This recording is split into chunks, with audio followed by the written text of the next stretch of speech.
So listen, thanks a lot. Welcome. I'm Ron Broglio, Director of the Humanities Institute, and this is part of our ongoing public writing series. The idea really behind this is one of the things that we can contribute besides our scholarship is to reaching broader publics. It's one of the ways that I think the humanities we have a lot to say, and but translating what we do to a general public can be tricky. Here to help us is Ian, and it's really, if we talk about, as many people contemplate, what are the value of the humanities? We know what scientists do. We see them in their lab coats doing the science thing. We know what artists do, but what do humanities do? And so y'all are here representing the humanities, and you're going to show us what we do. And Ian's going to help us. I have known Ian Bogost for maybe 20 years. 20 years. We were together. Older than 30. Yeah, we did time together at Georgia Tech, and we both broke free. And even then, Ian was incredibly intellectually capacious. Remains so. He is the director of Film and Media Studies and a professor of computer science at Washington University. He is also editor for The Atlantic, editor at Bloomsbury for their Object series. If you don't know the Object series, check it out, including Ayana's work on blackface. And also works in platform studies, game studies. His work on play and games, we'd hope to have him in again at some point to talk about the role of play towards creativity and thought. So very broad thinker, and here today to help us translate our own thinking. So please join me in welcoming Ian Bogost. I'm glad you're here. I've been here in this room for events like this many times, and ASC's always a great host and really receptive to these ideas, which not everyone is. So take some pleasure in that. Okay, so we're going to talk about this today. This is what we're going to do. I'm going to walk through what we're going to do. This is going to be a nice, slow burn morning. So we're just going to take it easy. So here's what we're going to do. I'm going to tell you a little bit about. I usually don't do this, but I thought, you know what? I think this might be a good idea. I'm going to tell you a little bit about me and kind of why am I the one talking to you today? That's what I hope to get across in this first section. And then we're going to talk ideas. We're ideas people, right? And I'm going to give you some general concepts, and they're going to be related to the situation and the circumstances of the intersection between the academic world and the world of media and public audiences. So those will be pretty general, and you'll wonder, well, okay, what do I do with this, though? And then we'll talk about, okay, what do you do with those things, though? And that'll still be like fairly high. Something happened on my screen which distracted me, so I'm just going to ignore it or pretend like it didn't happen. So I'll try to give you some guidance at a high level around what to do about those principles, and then finally I'll give you some examples, which is probably what you're really here for. Maybe we'll be at the end. The examples are going to be, some of them will be pitch related, some of them will be what happens when you're working with an editors. I'm going to be mostly focused on kind of article size, periodical, magazine, newspaper kind of stuff. Because the world of trade books is totally different. We have to do a whole other session, whole other day, different visit. Does that sound okay? Is there anything I'm missing that you're like, oh, I'm disappointed that I'm stuck in this room now? Okay. Well, if there are, just shout it out, small group, and you know. All right. So let's start here.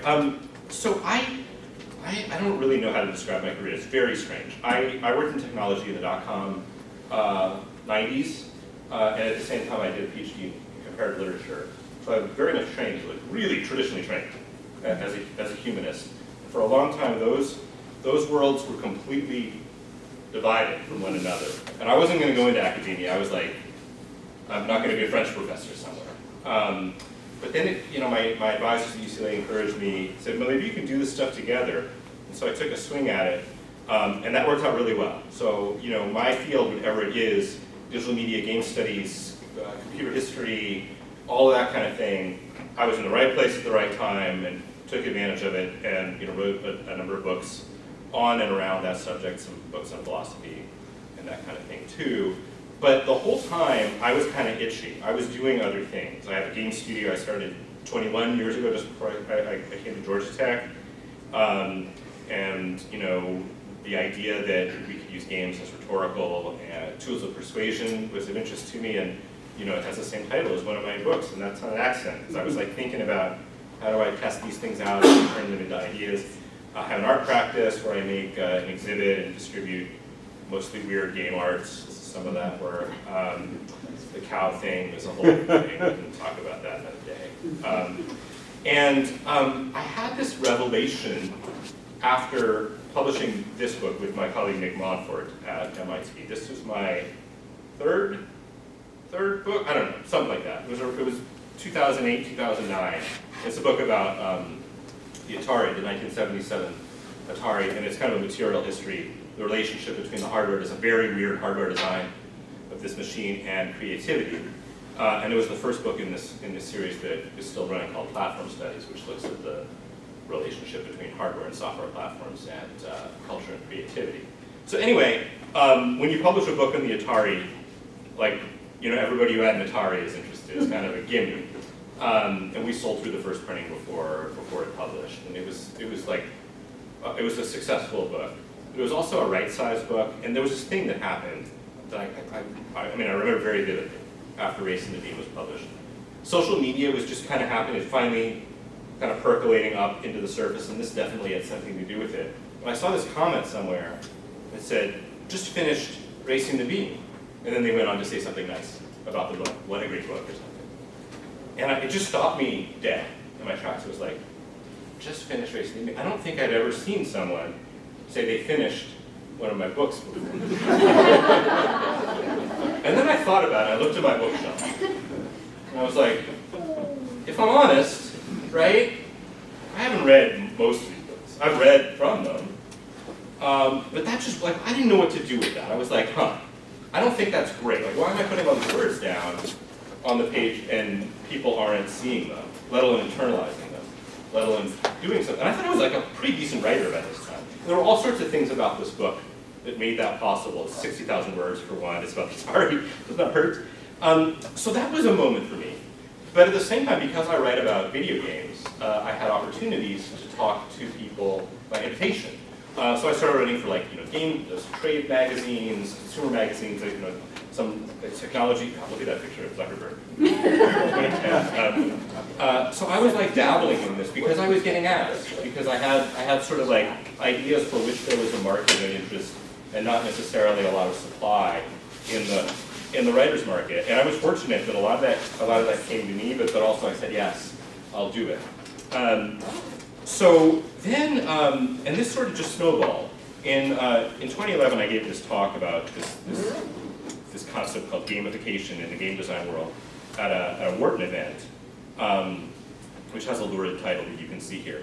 And Alexis Madrigal, who was then running the technology desk at The Atlantic, sent me a note. He was like, hey, can we publish that? This was still in the days of will republish your blog post, And that was my first Atlantic byline in 2011. I just looked this up like yesterday. I was like, when?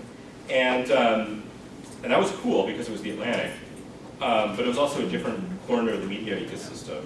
And you can see there's this gap between August and March. And what happened is I just decided that I was interested in this.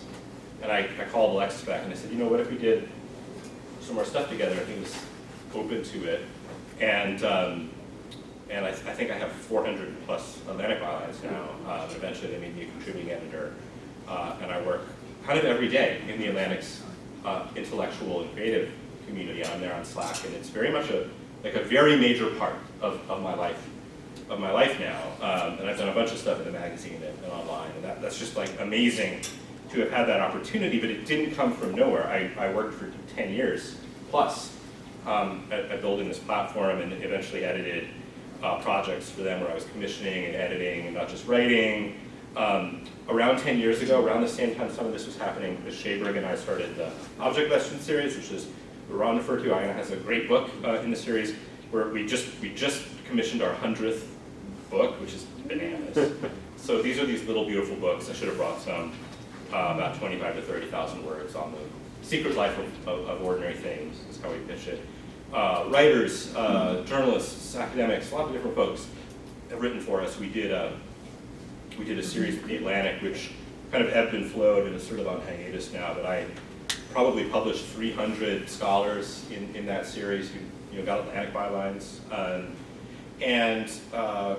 Chris and I learned a lot from doing that work. And we wanted to bring those lessons to more people.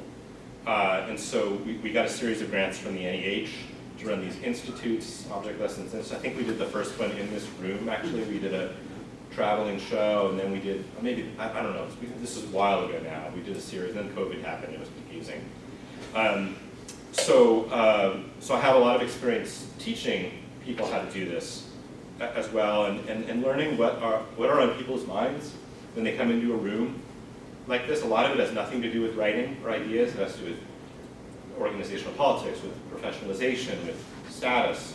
We'll talk a little bit more about that too. After I moved to Washington University, I've been suggesting this for years at other institutions, and no one bid.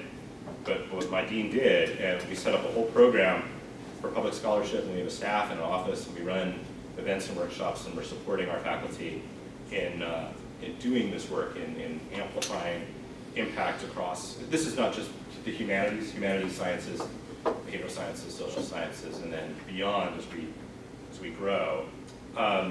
So this is like kind of what I do as an intellectual now. I'm not really a scholar anymore, if ever I was. This is my project. This is what I consider my research these days. And anyway, I just wanted to give you a sense of where I was coming from and how I got here, because it wasn't random.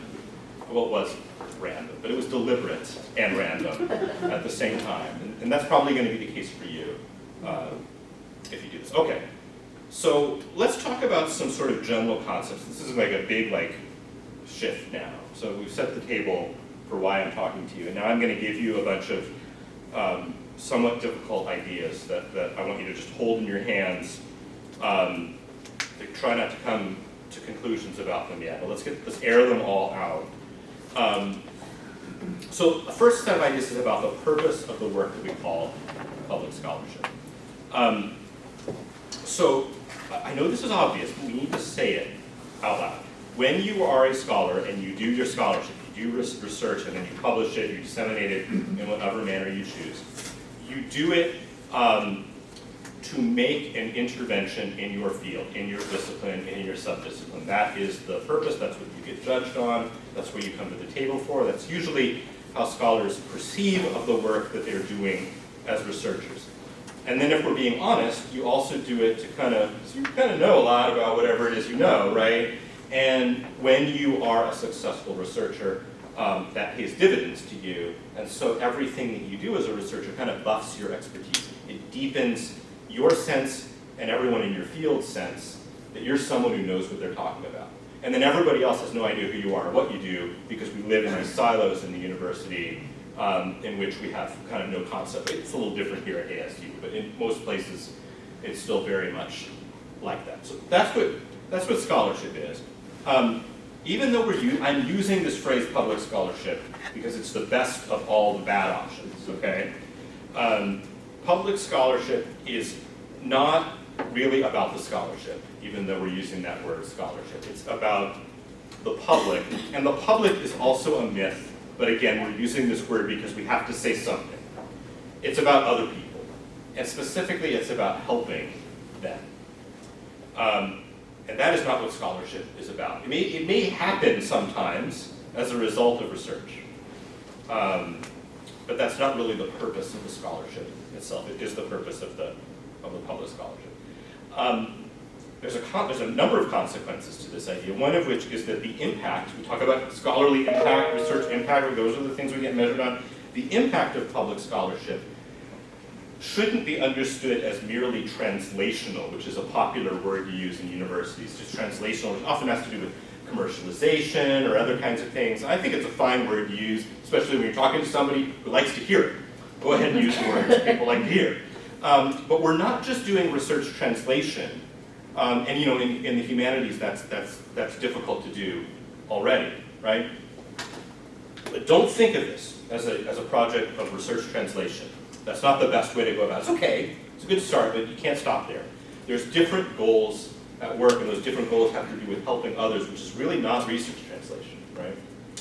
I've been doing this a long time, this being doing whatever it is I do for myself and then helping other people figure out how to find their voices in their audiences. And what I found is that self-selection is the single greatest indicator of success. So you're in the room, and that, I don't know, 50, 80% of the job is done because you're in the room and you're interested. No one should be forced to do this kind of work. It's not what we're here for, in a way, or it's not what we thought we were here for. There was a Twitter thing, Twitter. There was a Twitter thing this week. Somebody said something about like, oh, when did it become, necessary for everybody to do public whatever? And it's not, like it's absolutely 100% not necessary, it never has been. But if you're gonna do it, you should probably know how to do it well.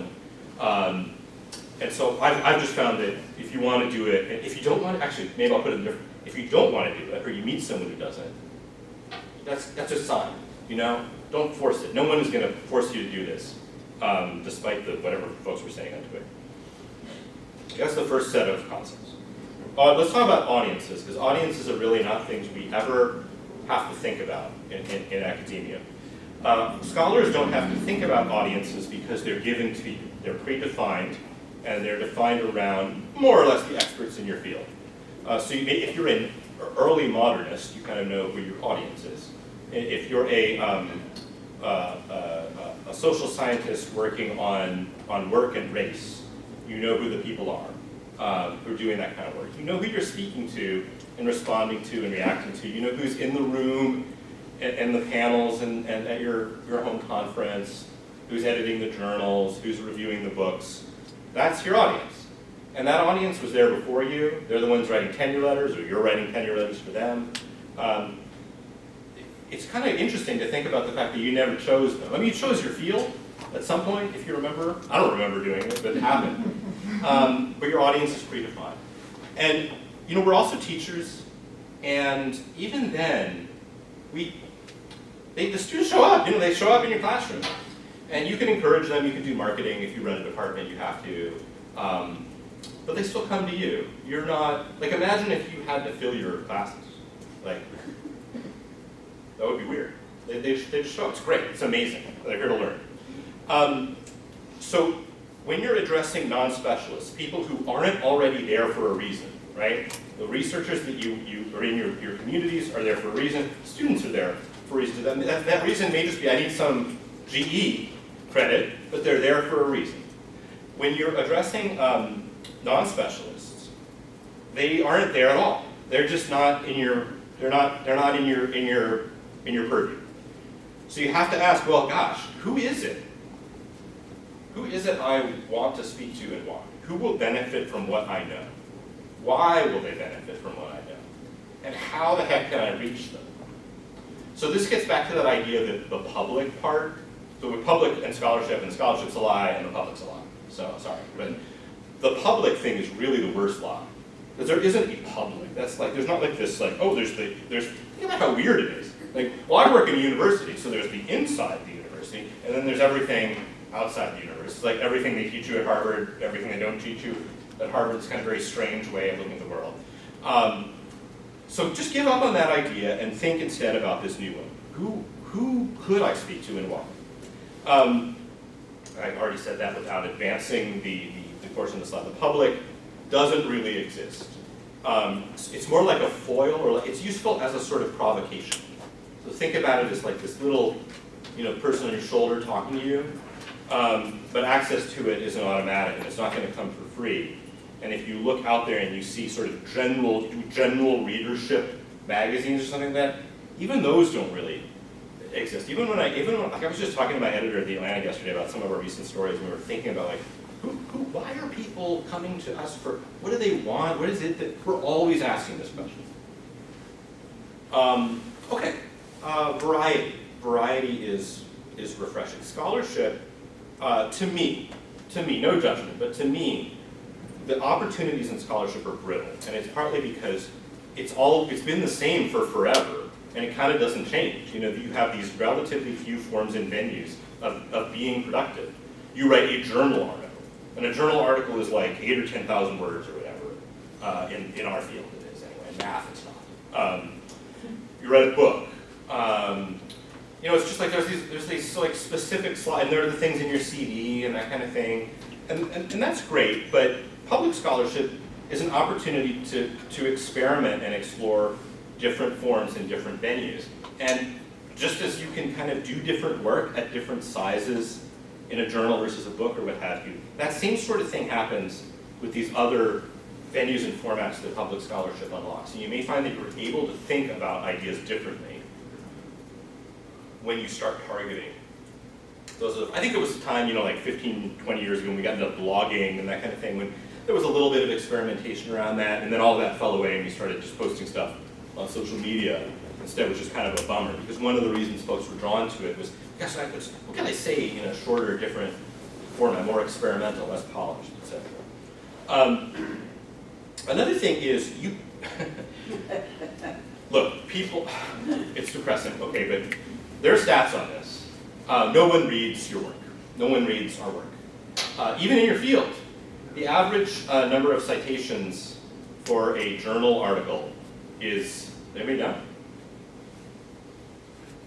None.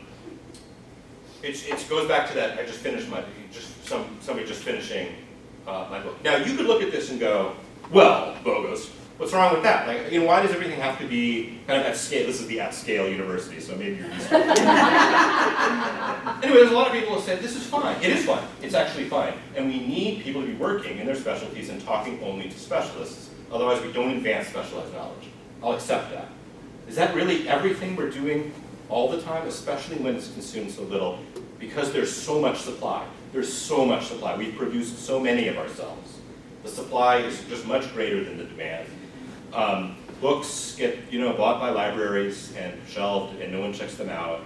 And then, you know, you get a couple reviews and you get your tenure and all that kind of thing. And we just kind of never talk about this, but the work isn't being consumed. And so therefore it's not being influential. It is being written. This is like a much more complicated issue, so let me just move past it before we get too depressed.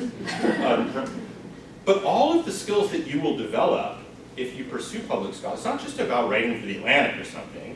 It will absolutely 1,000% improve your so-called traditional scholarship.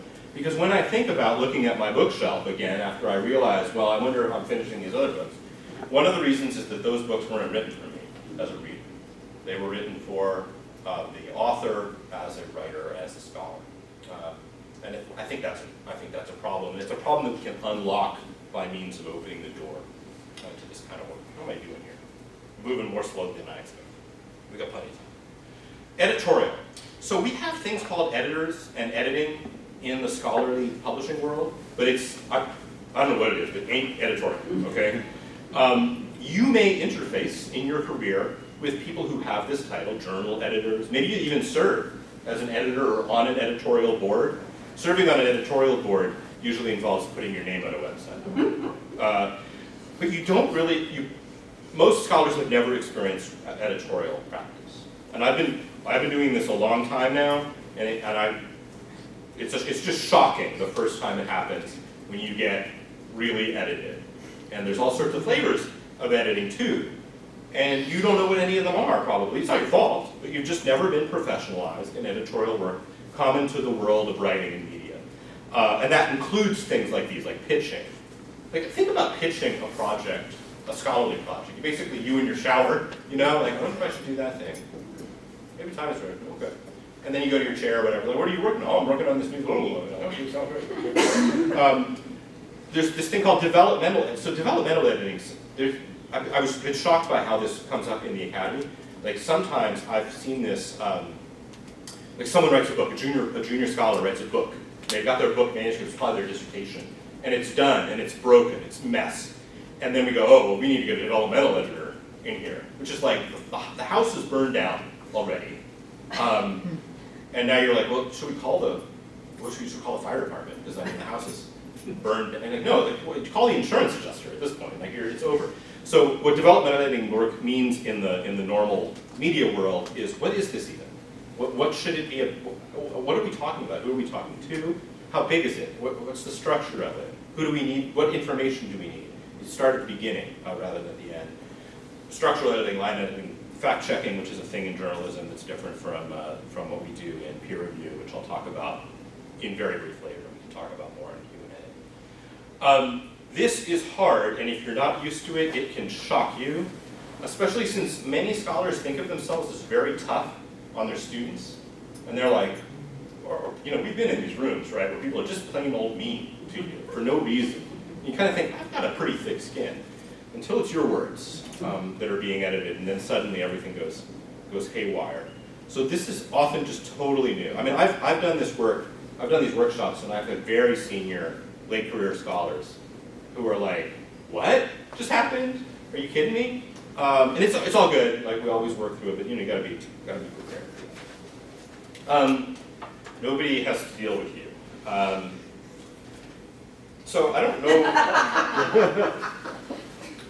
know if you're aware of this, but university professors are difficult people, challenging to work with, and humanists are the worst, actually. Just like going to put it right out there, because I think what happens. I'm generalizing, so please just like forgive me here, okay? A lot of academics just have no experience in the work world outside of the university, and that's more likely to be the case if you came straight up through grad school into the humanities. It's still very common in sciences and engineering, so don't overread this. But a lot of people, they just have no idea. Like, there are things that happen in universities. I'm like, what happened just now? You would just be out the door in a normal place, but you get tenure, you can't be fired, and then they think, well, I can just say whatever I want at any point. This is a huge problem for doing this work, even if you're like a fairly well-behaved kind of professor, because you may not even have internalized the standards of behavior that are common in our hallways, and they are they're messed up. It's just messed up. But like the difference is we have to live with one another. Oh, well, what are you gonna do? Just eventually they'll retire, I guess. But that's not true when you're working with people outside of our profession. They can just kind of go, yeah, like, no, like I'm just not, I don't know what's going on there, but no, I've got other things to do. We'll come back to this. This is hard. It's hard to do. There's a perception sometimes that it's easy to do, and that it's just not. It's tricky and difficult to do. To take your scholarship and make it comprehensible and relevant to people. I think it's often harder to do than the research itself. And there's this kind of anxiety that erupts around the difficulty, which is often, not always, but often expressed in this way. It's like, well, I don't want to like have to dumb down my research for this rabble. Like that's why I got into this in the first place, is so that I can wrestle with complex ideas, or like I can say things in with just the right nuance. It's usually not the case, but this is an excuse not to do it. Like let these feelings happen to you because they're natural, but when they happen, just try to stop them and go, oh, okay, what does that mean that I'm worried about that I feel like I'm dumbing down or oversimplifying something? What is really underneath it? And usually what's underneath it is, oh, golly, I'm going to have to really explain this for real, maybe to myself, before I can get it out to others. And I think that makes public scholarship complementary to research rather than at odds with it, because you're having to ask, well, what do I mean here? What am I saying? What do I think? What is the structure of my thinking? What is the implications of it?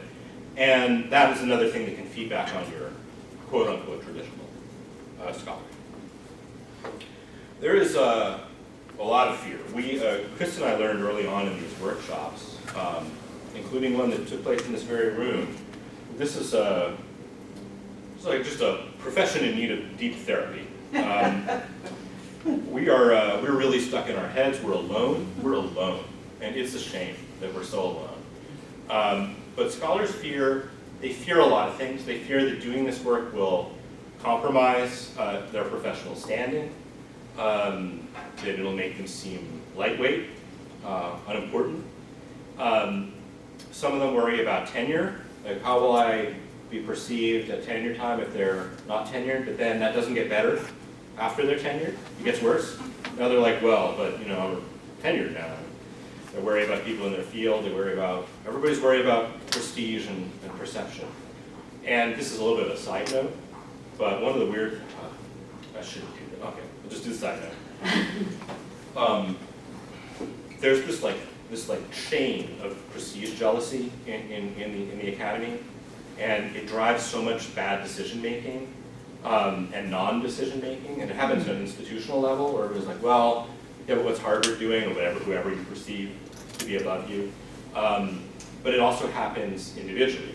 There's so many people I've met in my career who really think they're just like temporarily inconvenienced whatever the next rung up the ladder is people, right? I work with a lot of them at Washington University because it's a great school. I mean, and they're just like, well, yeah, but Princeton might call. Like, it's going to happen next week, probably. And so their whole lives become this like, I'm actually something like temporarily inconvenienced something else's. So this can contribute to that. The amount of jealousy and bitterness that get dredged up when you start doing this work will just make, I mean, you thought there was jealousy and bitterness already. I remember back early in my days at Georgia Tech, I was so fortunate, y'all, I'm so grateful for the opportunities I had. But I had them, you know, I can't help it. And I did the Colbert Report in the aughts, and it was kind of a big deal because that was like the height of it. And there's almost nowhere else before or since where folks like us could get on late night television. And I did it, and it was amazing. I got this note from one of my colleagues. I was still, you know, I don't know, untenured. I don't remember anymore.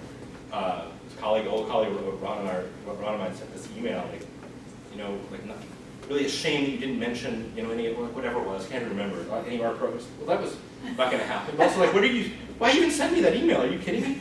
And it's just jealousy. I realized later it's just jealousy. And like, yeah, I mean, there are people I'm jealous of. Like, it's just, the jealousy is normal, but, well, we're bad at expressing it and talking it out.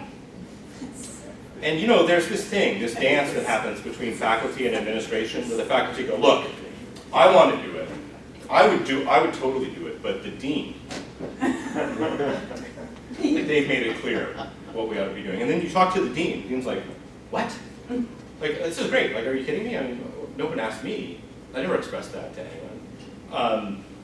So there's this like paranoia conspiracy theory thing that happens, and everyone's pointing at everyone else. And you know, the administration will say, look, it's up to the faculty and the departments to decide what to reward and how to do so. And they have autonomy, and you know, we follow their lead. And then the faculty and the department say, that's what they'll tell you, but there's a secret agenda, you know, or something like this.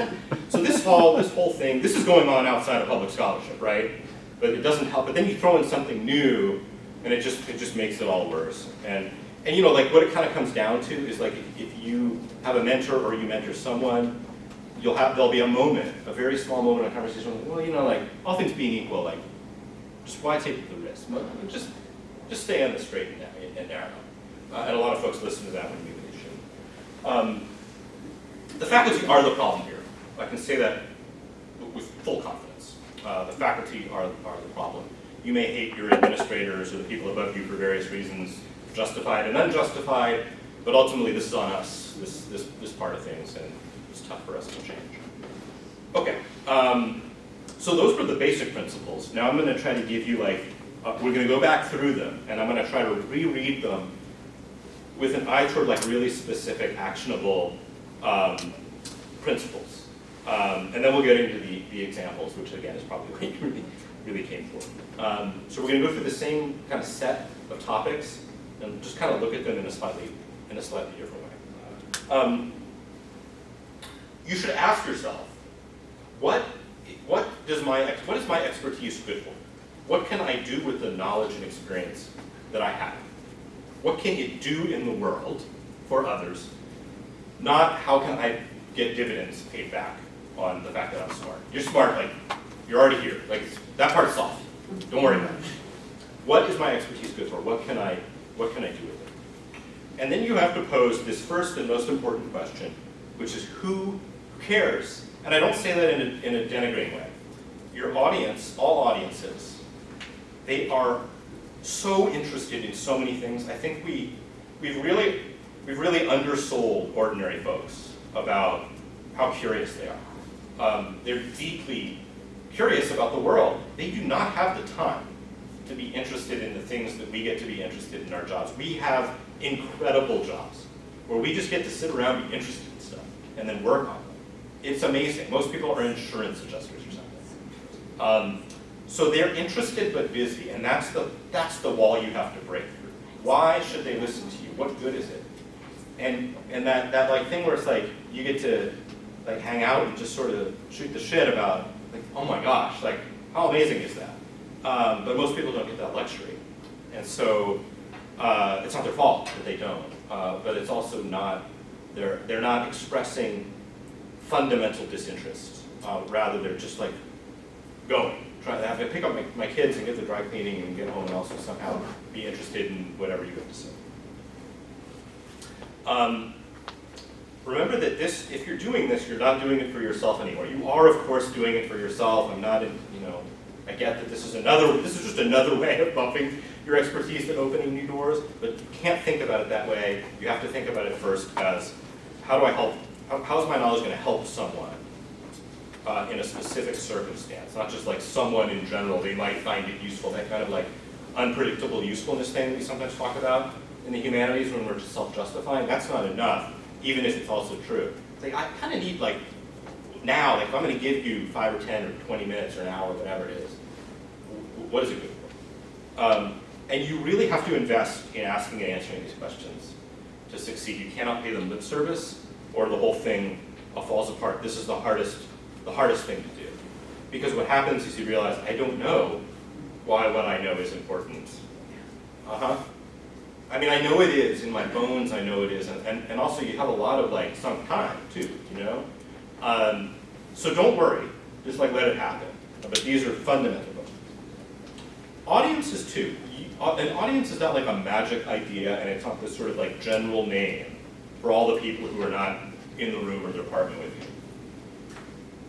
you. You're proposing to talk to actual human beings, actual literal people in the world. And who are they? Like, specifically who are they? Not like, the public or something. What gives you the authority to talk to them? How are you, like, imagine that you approach somebody on the street, like, excuse me, I happen to know quite a bit about medieval history. Okay, like, that's, what is it that makes you and them enter into conversation together? And you have to speak to them as equals. This is, it's not hard to do, but it does require a little bit of belly showing sometimes. You no longer have the authority that you have by virtue of your position and your degree. You're just some kind of weirdo now. You're like some kind of, like we are kind of weirdos. Like we have these bundles of extremely specialized knowledge, and to most people, well actually, I mean look, everyone in the world, no matter what they do for a living, has bundles of specialized knowledge. It's just that most of them don't talk about it with one another. Like if what you do is chemical engineering or plumbing, like that's really great. Like, oh, like you're a plumber. Like, can you give me some? Oh, sure. Like, here's what I would do. Oh, I'm really glad someone knows that. And then you go on to talk about football or whatever, right? How would you talk to someone like on an airplane about it? And I mean, like really talk to them, not like, oh my gosh, I guess I have to somehow get through this flight. Those are the kinds of exercises you can perform with yourself, not in order that you can write them down, but in order that you can acclimate to the idea of having an audience. We can talk about this more. I'm going to move on. There are some sort of subtopics that pop out of this. There's that whole sort of like no one really knows what we do as university professors, which is a problem to start with. What do you do? Oh, I'm a professor at ASU. Oh, what do you teach? Well, actually, like my job is kind of like it's complicated, and they don't want to hear it. They want to hear chemistry. Oh, I took chemistry, and then you moved on, right? So they already don't know what we do, and then it's worse when you're like, no, actually, what I do is I like this very narrow band area of knowledge that I've cracked like a little hole in it. Like, okay. What action on the part of your audience does your knowledge facilitate? And something can be actionable in your head. I don't mean to suggest that you're, I'm going to read your story and then I'm going to go do this immediately. Sometimes that does happen. I made this immediate change in my life. But most of the time, life is more complicated than that. But what's not an option is, really interesting. You know that feeling you have at the end of a talk, like a lecture? And there's the Q&A period, and when it's a good Q&A period, where there's not a mean person, like someone will earnestly say, like really great talk, really a lot to think about. Lee makes me think about this other thing I'm also thinking about. Like they're trying to wrestle with the fact that they're just interested in things. But people don't have this luxury of time. They can't just be interested. They need to know what they're going to do with the knowledge. And again, they can put it off, but it can't just be like, well, yeah, I'm really glad I know that now, or something. And it comes back to this business of time, of busyness. Okay. You need to think realistically about the kinds of inroads you can make initially, and maybe ever, into the media world. Like sometimes people will contact me, they'll come to a workshop and they'll say like, well, I'm like, what are your goals? So I would like to write a New Yorker feature story, like 8,000 word magazine story. And like it's just not gonna happen. It's almost probably, those kind of things get assigned to staff, and there's 2 or 3 of them an issue, and but also you're thinking about it wrong. What you're doing is you're thinking, well, I know how to write like journal articles. How different is a magazine story? And the answer is it's completely different. So maybe one way to start, you don't need to end here, but one way to start is think about like what can I say productively in somewhere between 800 and 1,206 words. And I there's a reason, and I saw y'all were like, 1,206, that typo? No. I have this joke with my editors where I'm like, is that a 1,206 word? What do you think? It's like, are we at 1,206? It's like a genre, the 1,206 word. And the 6 is like, it's indicative of a sort of play, like we don't really have word limits anymore because we're mostly publishing online, and it's not like writing in a newspaper, you get 3 inches and that's that. But, and I say this to remind myself, yeah, it's flexible. Like maybe it'll be 1,400, maybe it'll be 1,100, I don't know. So 1,206 words, like you can take that home in your pocket with you, and then work. Sometimes I'll hit 1,206. Oh, and that's always a delightful moment.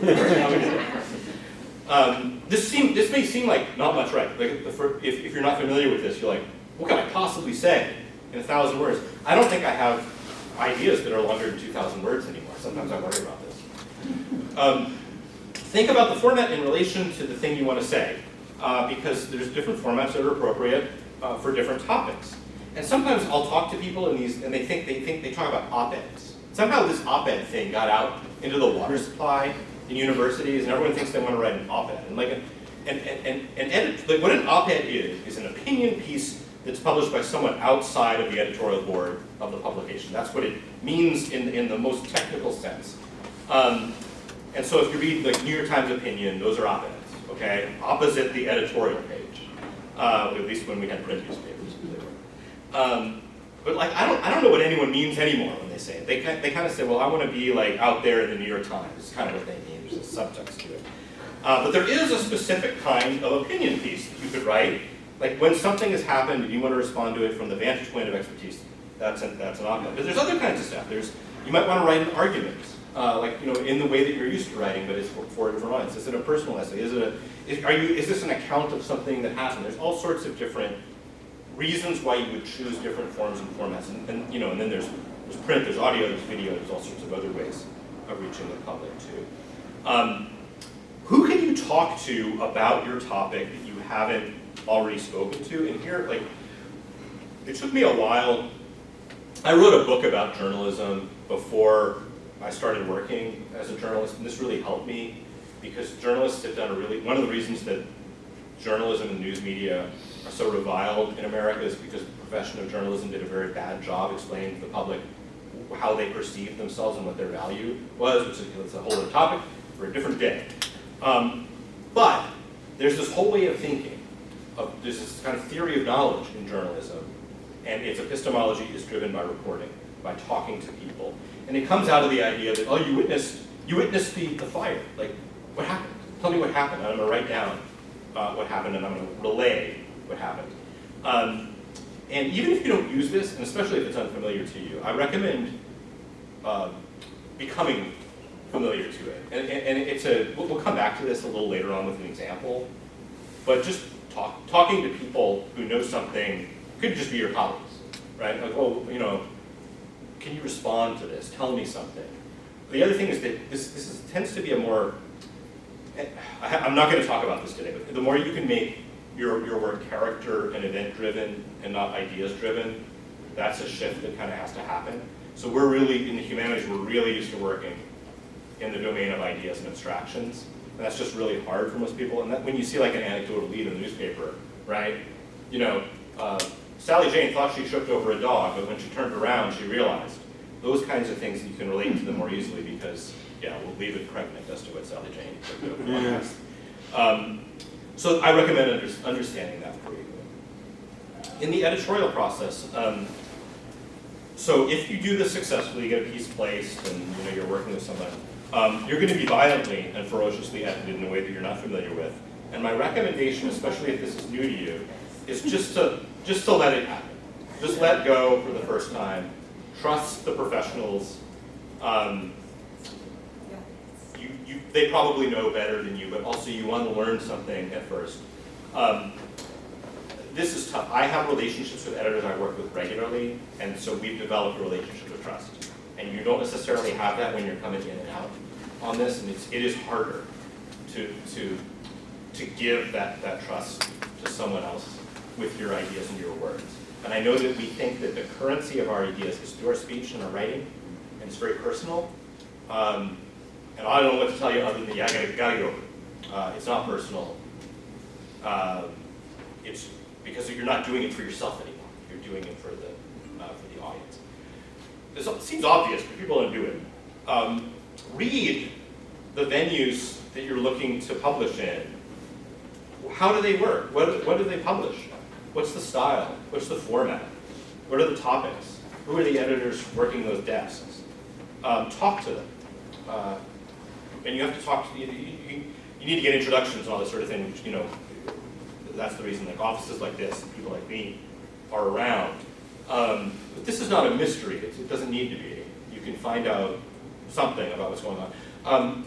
This used to be more the case than it is now, but the media profession is obsessed with Twitter, or X, whatever it's called.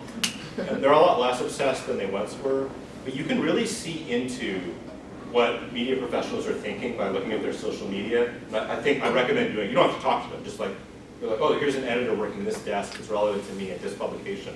I mean, just sort of see what's on their mind, what they're thinking about. Sometimes they'll even say, I'm really looking for someone to write about X. Don't pitch a finished piece.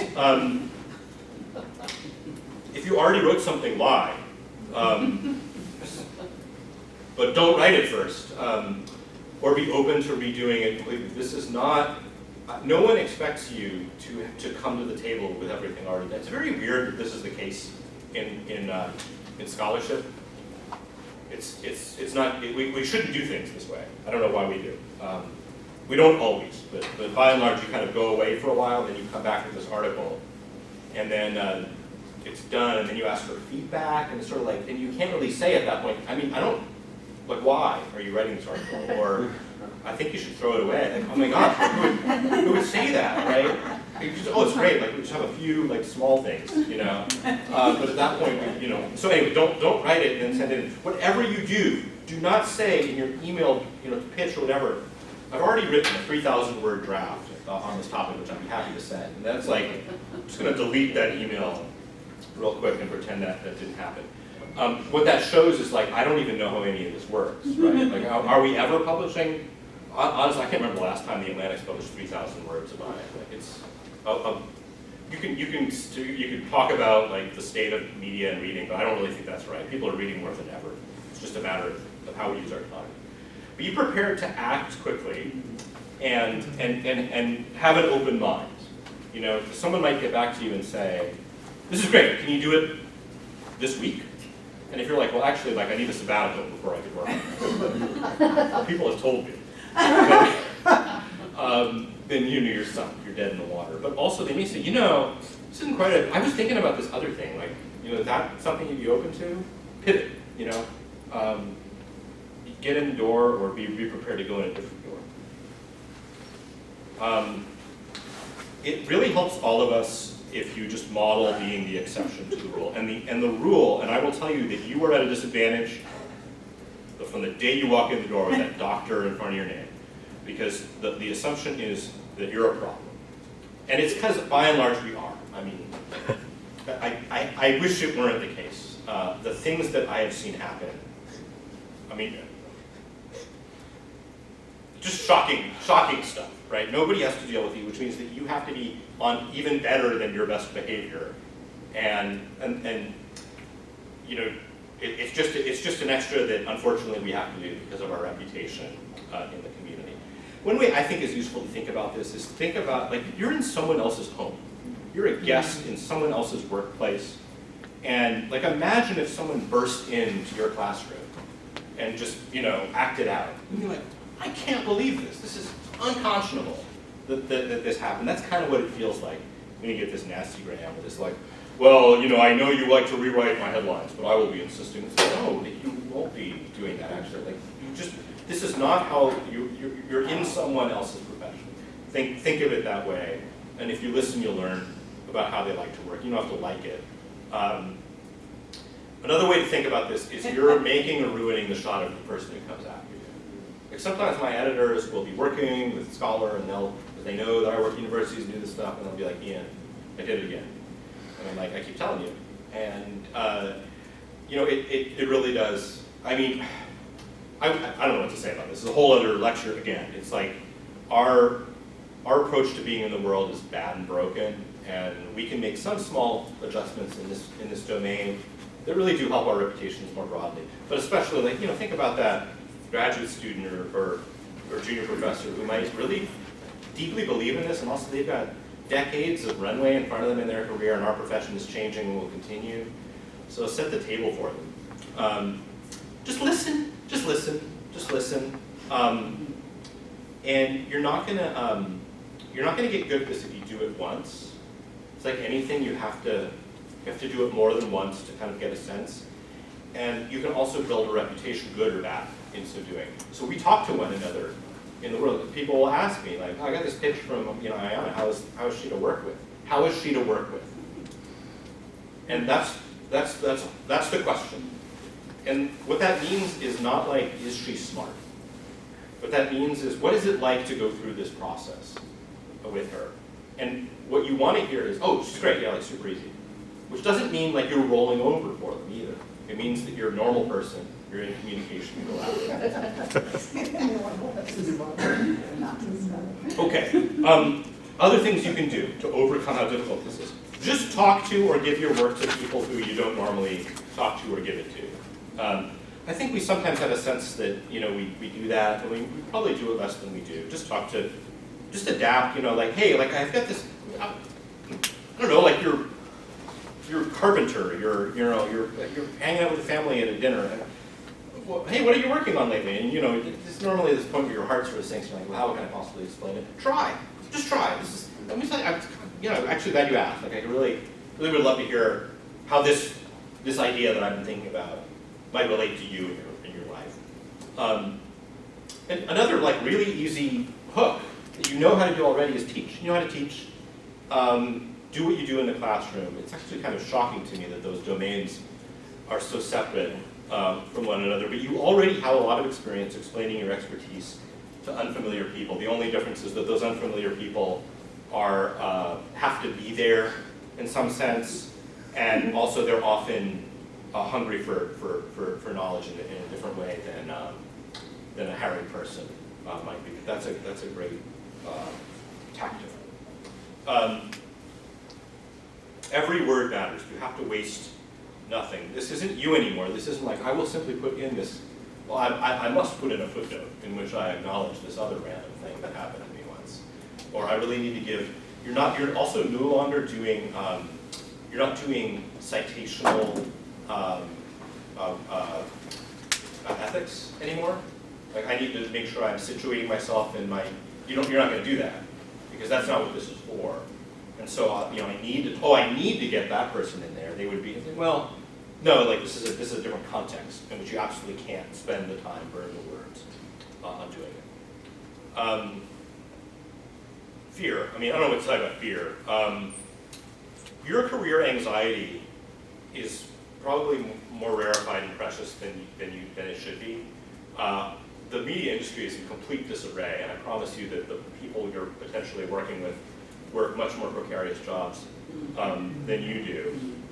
If you have tenure, then this is the time. Like, I don't know what to tell you. What are you doing? So exercise the protection you got and the freedom that it grants you. Take some risks. But also do risk management calculations for yourself. Everyone's entering this in a different phase of their careers and in different contexts. And so, yeah, if you're untenured and you're racing toward it, then you have to think about that. You have to talk to people. You have to be tactical about what it means to be spending your time on this kind of thing, potentially getting attention for it. Also, if you're a woman, if you're a person of color, you were exposed more than other kinds of people. I get all sorts of nasty stuff, and I'm a white man. And I mean, one of the downsides of getting read, finally, of people actually seeing your stuff, is that a lot of people are going to see your stuff, and that means that they're going to say, I mean, it can get bad, and you want to be prepared for that and know what's going to happen, especially if you're working in a hot topic. Yeah, I mean, like, some of this is just easy. Like, how long have we known this? But people still read the comments. I would recommend that nobody tweet ever, but especially don't get drawn into conversations about your work once it happens. That's the real thing I mean here. Don't respond to randos. Don't like. Actually, what I was as is clearly stated in the piece. No. People will send you emails. It's actually great. You get emails from readers. It's amazing. Sometimes they're extremely nasty. Often they're quite nice. I reply to some of them, not all of them. But if someone's like, "I'm going to call your president," and actually your president has a good reputation of supporting you, but like, just ignore it. Just people are nuts. So you're not going to change that. Don't engage.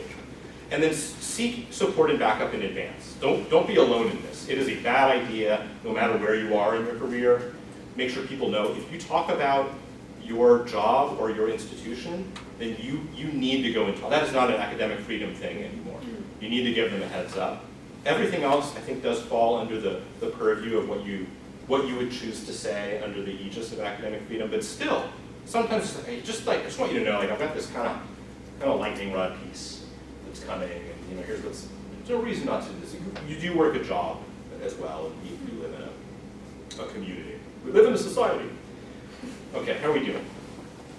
Okay, good, we're good, we're good. Okay, okay, so now I'm going to show you, this is kind of like, it's hard to show you examples that articulate the abstract principles in a whole, but I do want to show you some specifics. And this is going to be a combination of like pitches I've received over the years that I find particularly insightful for sharing with humanists, some published work, some lessons to take from, and then I'm going to show you some of my own recent work from an editorial perspective. We're not going to cover nearly everything I've talked about, but you'll get a little bit of a smattering of how this actually goes down, and then we'll have some time to talk about questions.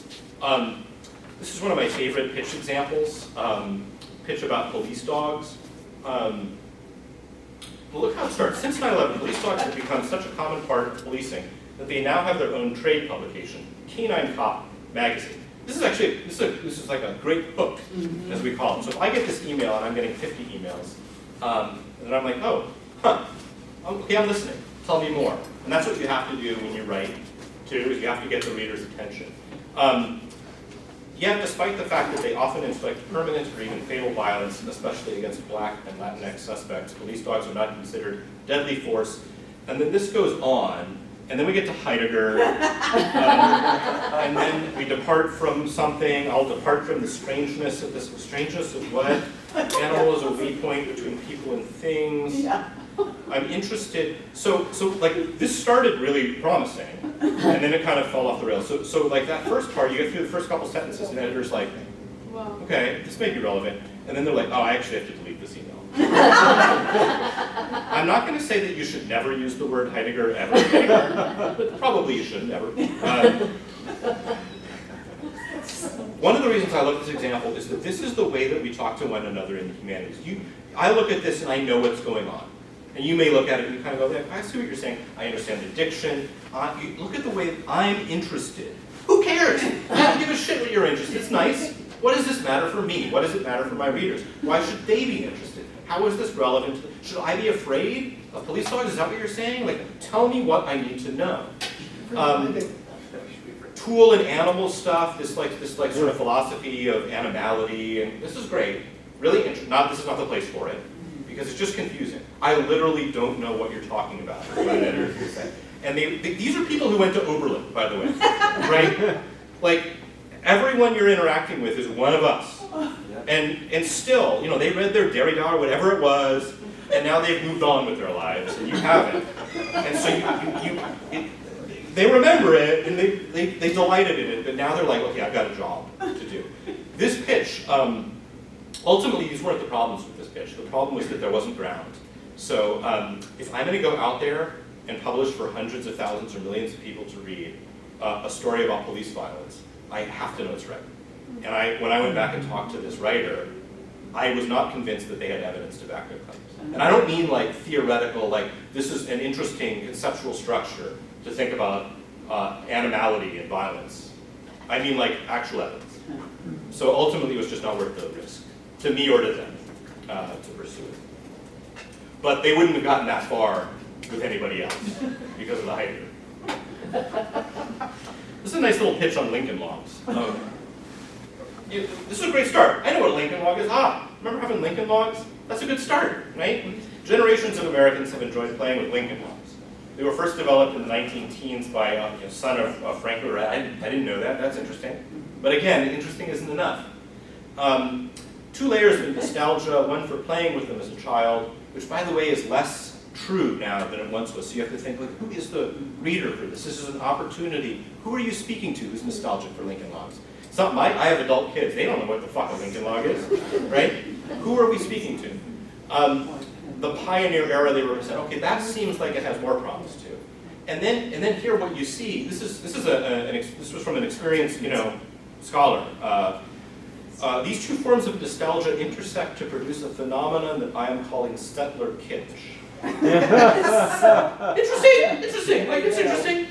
In the right context, it's interesting. Here you see, once again, this is the performance of, I want to show you that I can construct a framework, a conceptual framework. But this is not the place for that. You may even be able to talk about settler kitsch in a piece. Like, I'm open, but this isn't the way to get there. So ultimately, it's hard to find those hooks in the writing, and it continued, like, sort of,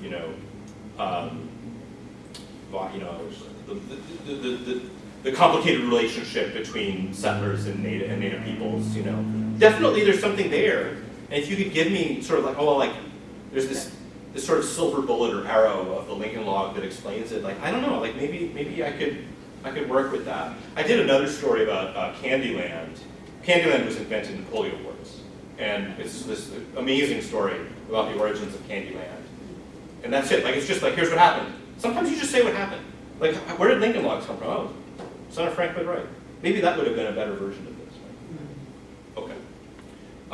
Maybe we'll skip Satan. Not because it's just like the lessons here are similar to the ones previously. Actually, I'll tell you a little. Let me show you one. I'm not going to read the whole thing. There's this thing that happens in this very long take, which is like basically the author is sort of saying that, in eating seitan or other false meats, that this is sort of like eating animals, but then somehow also like cannibalism, and it's related to capitalism. And I mean, like, no shade. I don't show you these examples in order to make fun of people. I've anonymized them for that purpose. But I think this kind of like slippery thinking is really common in our fields, and it's partly good because it means we can experiment with ideas and we can be safe together in a conference room, and you kind of find yourself like holding your head in your hands, not because it's ridiculous, although sometimes it is, but you're like, okay, I'm trying to follow you. Maybe there's something there and you need to build on it. But I really don't get it. I just don't get what it means that you ate seitan, and it's like being a meat eater, and then it's like being a cannibal. It's like you just kind of seem like a crazy person to me at this point. And I promise you that this is how you're going to, like someone will react and respond to it. here's the delightful little, very effective pitch on the end of the banishment of corporal punishment in British schools. I got this across my desk at the Atlantic, and we're an American magazine, so it's just like not relevant. Yeah. So that was the problem here. But then that same writer pitched a different story on school bathrooms. So same genre, right? Like, you know, same kind of issues of corporality and discipline in school institutions. And there was a hook around, this is right around one of the transgender bathroom cases. And this is a pitch that we took and published around just kind of the fraught nature of school bathrooms as a staging ground for different kinds of social relationships. I'm not going to read it all, but I'll show you the extent of it, because you can write a short pitch or a long pitch and it can be effective. It really depends. Sometimes you want to put more meat on the bone so that I know that you've done the work and know what you're talking about. Other times you want to send a flare out. Is this maybe something you want to know more about? Okay, yeah, like tell me more. It's a conversation. Okay, this is a different kind of example about just an illustration of different professional practice. There's a great piece by a sociologist named Robin Atcher, who's I think at Wesleyan, or I can't remember where she teaches, about the process of cleaning data cleaning race data in American census, in the American census over time. And it's complicated, but the idea here is that because of the way that race data gets solicited and then stored, it's like just kind of very messy and at odds with itself. And so, and then that data has to get kind of reconciled across the whole census. And the way that the census goes about doing so, it ends up erasing identity more than it represents it, which is, of course it does, right? So anyway, that's not the point of I want to show you here. It's a professional practice thing. So there was this moment in working on the story when we said to Robin, we're like, okay, please just contact the U.S. Census and tell them what you're saying and give them a chance to respond. And this is this sort of journalism professional practice stuff. So when in the journalist's world, if you're making a claim about an individual or an organization, you must give them the opportunity to respond. But if you don't know that, then you may feel like, well, like, are you afraid? You're afraid of publishing about race content? Like the magazine, the Ta-Nehisi Coates, won't publish my story on race data. No, that's not what's going on. But we had a little bit of a skirmish about it because there was a misunderstanding. It wasn't like we don't believe you, or we're not willing to make these claims. It's rather that, and I told her, I was like, I promise they won't respond. We'll give them N+1 days or hours, whatever it is. I promise they won't respond, and then we'll say that they didn't respond. We'll have done our due diligence, just part of our professional practice in this world. So this is an example of something to know about. I've become a reporter. I had to become a reporter, which I never thought I would do. And by the way, this is a sociologist, right? Who's used to talking to people, and so even that wasn't enough priming to sort of, be familiar with this very specific. You can judge it too. It's like, is this a good or bad idea? Well, I don't know. I would imagine that it's you. If someone publishes something true or false about you, you want at least to be able to say, no, I deny that claim, right? Okay. Last example, and then we'll talk. This is a piece I published this weekend on the Apple thing, the Apple AR headset. And I'm just going to show you part of the editorial process. I know it's going to be a little bit hard to see the screen. This is the lead, the start of the piece. And it starts with this little story about me talking to my editor via FaceTime with this weird avatar thing that it generated, just to get someone into the experience right away. I put some characters in there. And then you'll see at the very bottom of the screen, I'm reflecting on that, like, oh, well, maybe if I act like a computer, I'll be more normal. And by the way, my editor okayed me to talk to you about this, so I'm not showing anything that out of school here.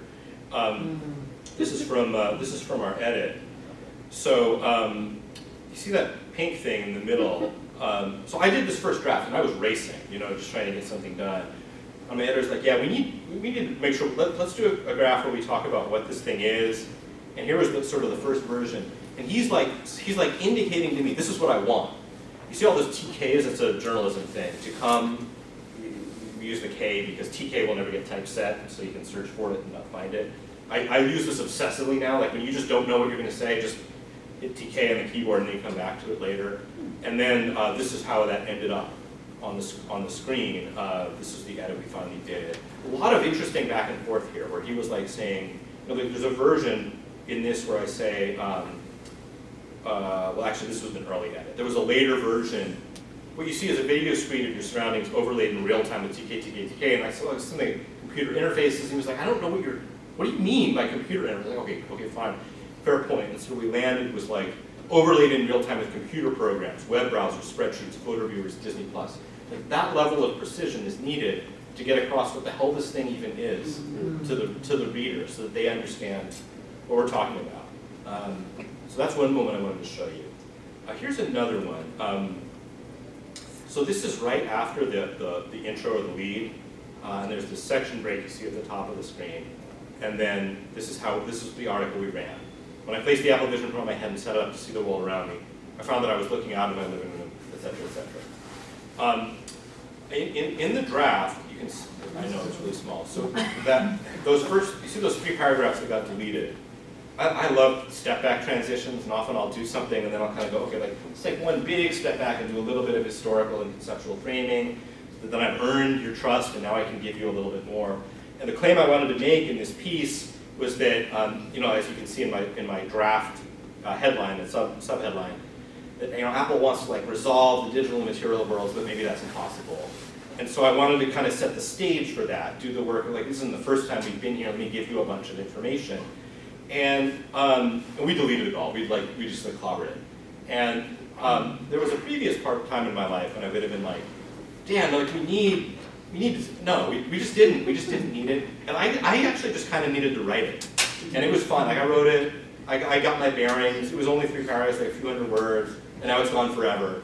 And it was there for a reason, not to be published, but just to be written. And he was right. I mean, he was right. Like I trust him. The story was performant because we made it better. And then here's one more section I want to show you. This is late in the article, and we're talking. There's these like spatial videos and photographs you can take, and there's this sort of discussion around whether they're like more. Like, will they create better, more embodied memories because you kind of feel like you're in a place with other people. I was kind of like quite dubious about this. I remain somewhat dubious about it. And we did, this is another place where I did a lot more writing. We kind of really dug into the neuroscience of, so I've just done this thing with some of the neuroscience of memory and this podcast that was on my mind. And, you know, we really, in my first draft, I dug into the question of whether, you know, this kind of memory was like neuroscientifically, if the stage was neuroscientifically set for it to be better or not. And like ultimately, like I don't know, we have no idea really what these things are. This is all totally new, and it just felt like it was bogging us down, but also that I was talking about things without really coming to conclusions. And so we simplified quite a bit. I can't tell if that will give us stronger memories or just more saccharine ones. And instead we leaned on this other thing that was in the original draft, which is this sort of idea that that kind of visceral memory is maybe most compatible with like violence and pornography rather than watching your kids, you know, having grown up or whatever. We kept that in instead, and just breezed through it. Okay, so that's it for today. We've talked about these 4 topics. I've shown you some examples of different aspects of the process. I'll end by saying, as I said before, you're in the room, and that's really the hardest step. You're here because you want to be, because you could have done anything else with this 90 minutes, and you're here. So thank you for coming. And if you may already be doing this, or you may be thinking about it, or you may be advising others, and that's the most important step is just deciding that you're interested. Okay, that's it for me. And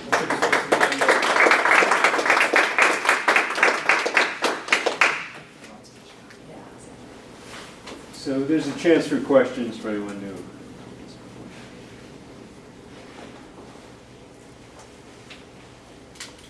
Yeah, thanks a lot. How much, you showed a lot of the editing process, and I know we'll get into some of that this afternoon, those, going.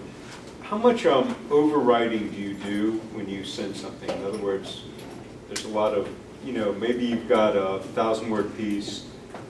How much are you writing, like a 1,500-word piece, sending it, knowing it might be over? Do you try to stay to? It's really complicated. It's like hard to answer because the circumstances are always different. Yeah. Like sometimes it just depends on the mood of the day. Like if I know, or if I don't know, my editor's like really harried. Like today's just like really difficult. And I'm not in the office with him, Yeah. And if there may be days when I send 2,500 words and he's like, this is too long. Like, it's irritating. Like, how can I have known that? And another day it'd be like, hey, I've overwritten it. Like, don't worry about it. Just clobber what you see fit. Even like I have a very well-developed relationship with a couple editors, and even then it's different day to day. So I think it comes down to communication. And sometimes I'll say things like I don't know. I'm trying to think of a concrete example. Sometimes I'll say, I'm not really sure what to do here. I'm going to leave a bunch of stuff, or I'll flag it in the document. And this is too much. I don't think this is right. I like this idea, but it doesn't have a place. Let's just, it's like signaling, I know. So more than like I've written 3,000 words to get to 2,500. Yeah. It's more granular. Yep. Than that.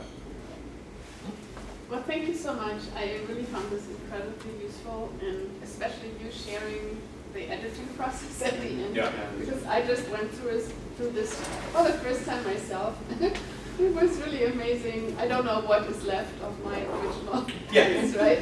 Yeah. It really, Yeah. somebody reacted to the article once. It was quite like, God, you write so well. It's Just like, take it. I don't know Oh, thank you so what much. is really. Yeah.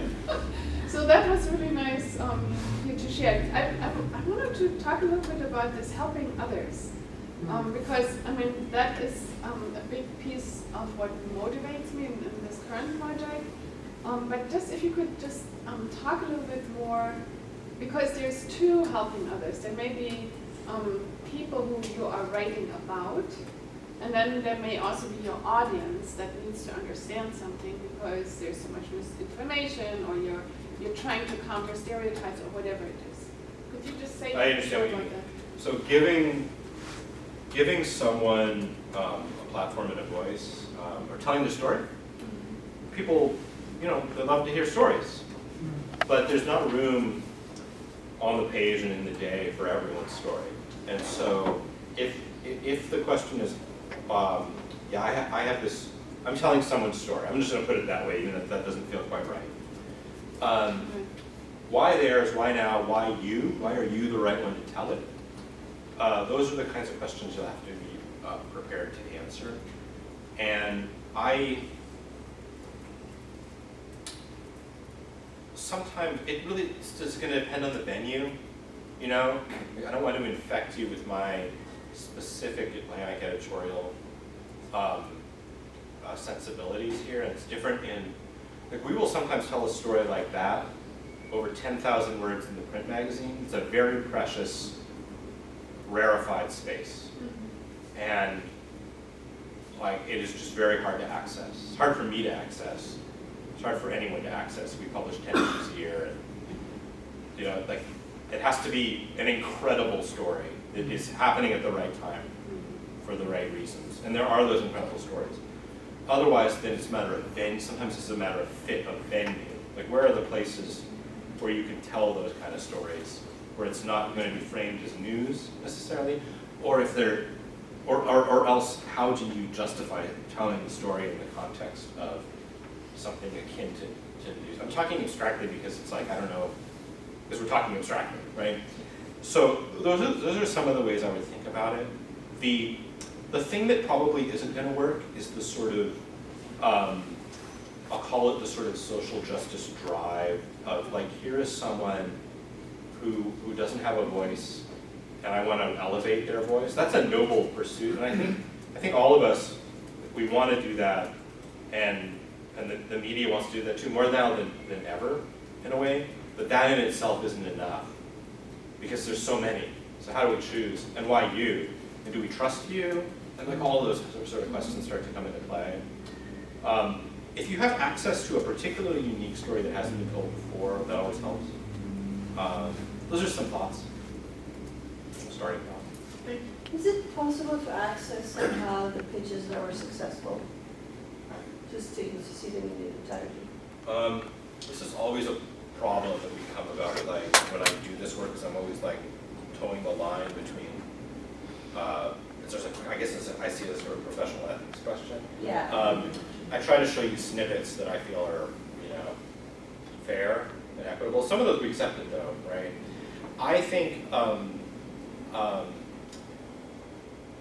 glad you asked this question because it gives me an opportunity to say something I didn't get to say, which is that this is not a static universe, and the media ecosystem is different today than it was 5 years ago or 10 years ago. And so even some of the pitches that I took 8 years ago, I couldn't take today, not because they're bad, but because our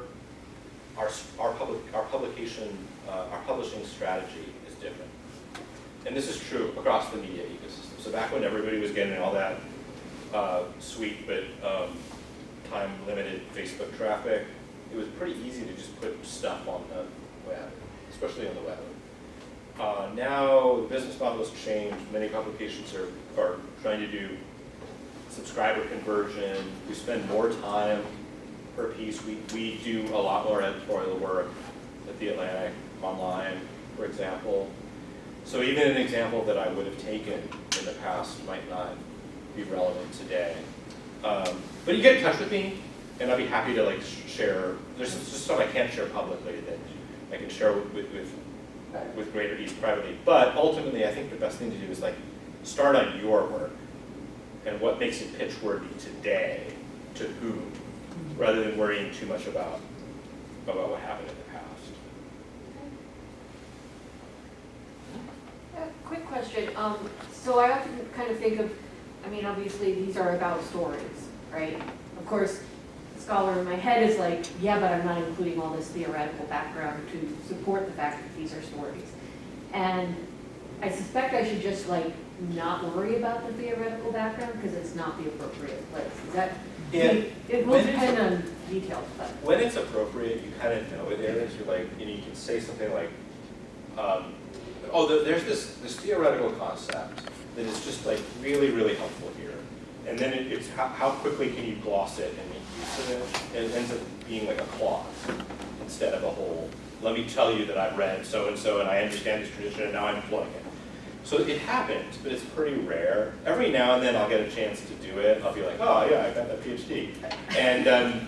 And you kind of know it when you see it, where you're like, no, this is the only way, or this is the most efficient or correct way of getting this idea across. And then you can kind of name check where it came from very quickly, and then move on through it because it was not used for citational purposes, but in order to move the argument forward. So that's kind of the acid test. But yeah, you do have to let go of some of that. And sometimes it's better just to write it out and then delete it after you kind of go, okay, I got that out of my system. You know what I mean? It's almost like you're doing it for cosmic justice, and then it goes away and never leaves your draft. And then eventually you get used to it. I think that probably this is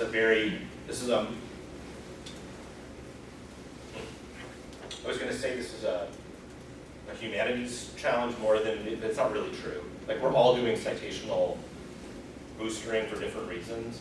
Sometimes it's much, I was just reading these articles about these logistics, I'm doing this story on logistics, and so I was reading a bunch of serious scholarly publications on freight logistics. And it's well, here are these methods that we know how to do this, XYZ, so-and-so, and so-and-so, and so-and-so. They have to do that work too. Whereas I can just say, well, generally speaking, in the logistics sector, this is how things are done. So, yeah, you'll just have to. It's an acclimation process. There was a question here. Thank you, Ian. I really enjoyed this. And I came all the way from Norway in Scandinavia to get this. Fantastic. It's a well, long it's not entirely true.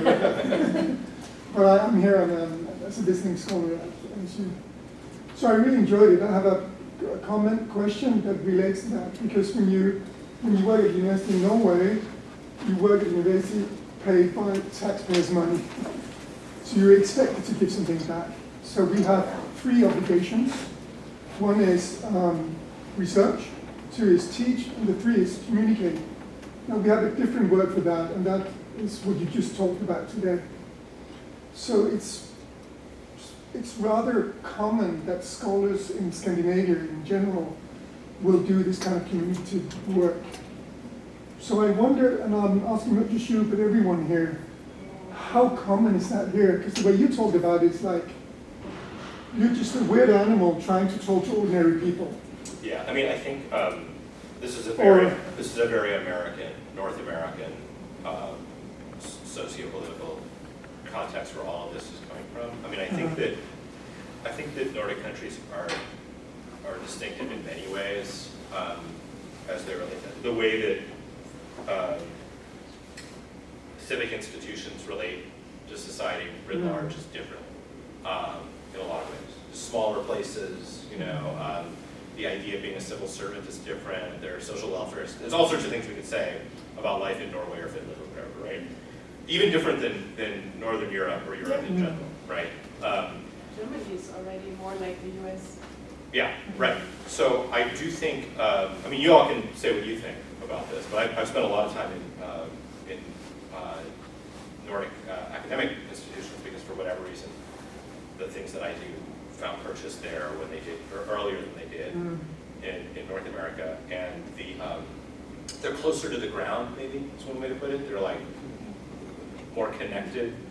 I think ultimately it comes down to a certain kind of cultural homogeneity and a smallness of population. But what about the United States? So do you all have colleagues that would do this kind of work, or do you not have? If you did it, would you be, would that be special, or? So that's my question. Have anyone, have you done it already, or? You have? Recently. You're writing very well. I know of a couple of colleagues who publish in The Conversation, for example, but it's rather the exception, if I may answer. I think that's, I mean, that would be my answer. So if you did it, how would you be looked at in your department? When you sort of already... Yeah, some people would be, I mean, if I may, because I've seen a lot of this.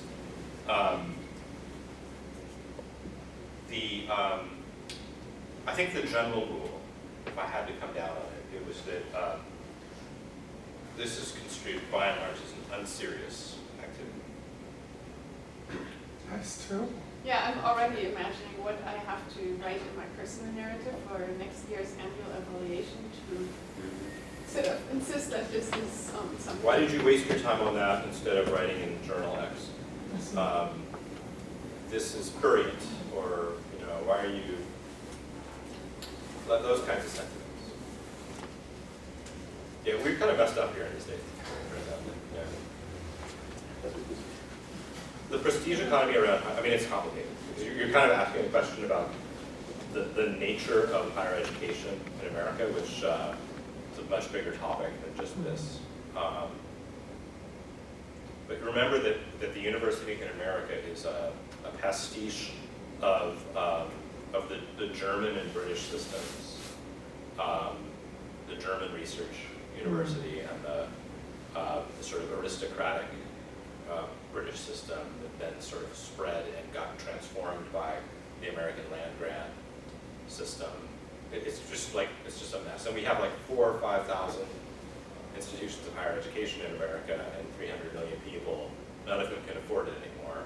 So that's a different talk. Yeah. Ron is approaching. And with that pleasurable. First of all, thank you all for coming. As Ian has said, you've done a lot of the hard work. A plug for our guest here, who will be giving a talk on public trust and the difference between Scandinavian systems and U.S. systems on March 18th. and certainly issues of public trust are in the news these days.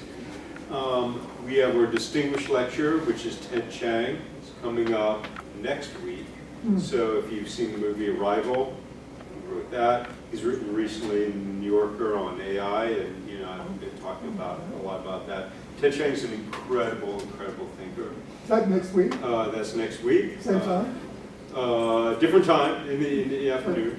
And then Emery Douglas, who's the artist for the Black Panther Party, will be giving a talk at the end of the month. So there are a number of events, and we encourage you to check those out. We also encourage you, since it's about lunchtime, we have a lot of food here. Please enjoy yourself, take some with you. For those of you who are here in the afternoon session, we'll see you this afternoon. So, Thank you.